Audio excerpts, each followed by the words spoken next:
Biri var idi, biri yox idi.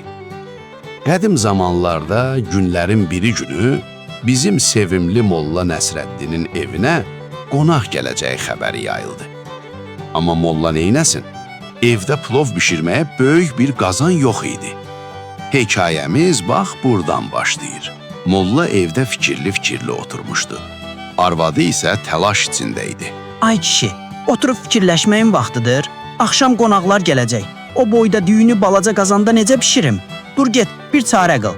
Ay arvad, sən də elə bilirsən qazan tapmaq asandır. Kimdən istəyim axı? Get, qonşumuz Hacı Salmandan istə. Onun evində qazandan çox nə var? Paxıl adamdır, amma bəlkə insafa gəldi. O Hacı Salman mı?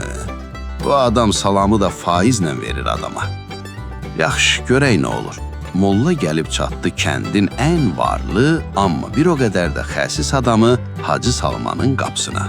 Qapını döydü. Kimdir o? Yenə kimin nəyinə lazım olmuşam?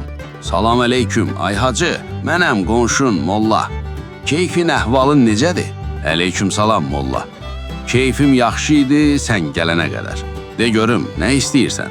Hacı, axşam evimizə əziz qonaqlar gəlir. Amma plov bişirməyə böyük qazanımız yoxdur. Sənin o böyük mis qazanını bir günlüyə mənə borc verə bilərsənmi? İşimi görüb sabah gətirərəm. Molla, sənə qazan vermək olar, amma qorxuram xarab edəsən. O qazan mənə babamdan qalıb.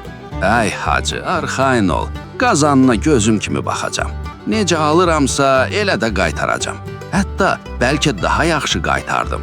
Yaxşı, götür apar. Amma sabah səhər tezdən qapımda olsun, ha? Sabah açıldı. Molla Nəsrəddin söz verdiyi kimi Hacı Salmanın evinə yollandı. Amma qucağında təkcə hacının verdiyi böyük qazan yox idi. Hacı, ay hacı, çıx bayra, əmanətini gətirmişəm. Oh, Molla, vaxtında gətirmisən. Sağ ol, gətir qoy bura. Bəs bu nədir? Qazanın içindəki bu balaca qazança nədir? Hacı, gözün aydın olsun. Sənə şad xəbərim var. Dünən gecə sənin qazan doğdu. Bu balaca qazança onun balasıdır. Nə? Qazan doğdu?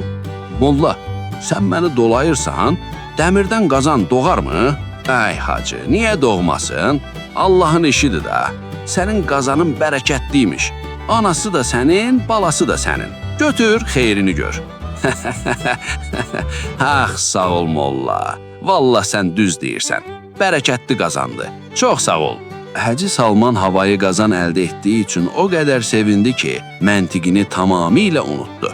Aradan bir neçə gün keçdi. Hacı Salman hələ də doğan qazanın sevincini yaşayırdı. Bir gün Molla yenidən onun qapısını döydü. Hacı, salam, yenə qapını döyməli oldum. Bu dəfə lap böyük məclisimiz var. Sənin o ən böyük, ən nəhəng qazanın var ha. Onu verə bilərsənmi? İşimi görüb sabah gətirərəm. Oo, Molla, xoş gəlmisən. Əlbəttə, sənə qazan qurban olsun. İstəyirsən lap ikisini apar. Yəqin bu dəfə əkiz doğacaq. Sağ ol hacı, sən çox səxavətli adamsan. Sabah gətirərəm. Bir gün keçdi, Molla gəlmədi. 2 gün keçdi, Molla gəlmədi. Hacı Salmanın səbri tükəndi. 3-cü gün dözə bilməyib Mollanın evinə qaçdı. Molla, ay Molla, çıx bayra, mənim qazanım hanı? 3 gündür niyə gətirmirsən? Ay hacı, sənə necə deyim? Dilim də gəlmir. Başın sağ olsun. Nə başın sağ olsun? Kim ölüb? Hacı, sənin o böyük qazan var ha, o rəhmətə getdi.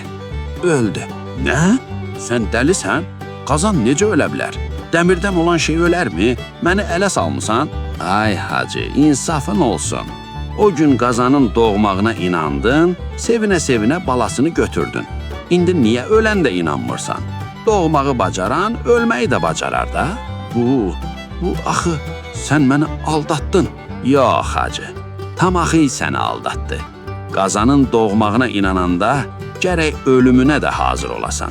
Hacı Salman hirsindən nə deyəcəyini bilmədi, yerində donub qaldı. Molla isə qapısını örtüb evində plovunu yeməyə davam etdi. Göydən 3 alma düşdü. Biri mənim, biri sizin, biri də o qazanın ölüsünə rəhmət oxuyanların.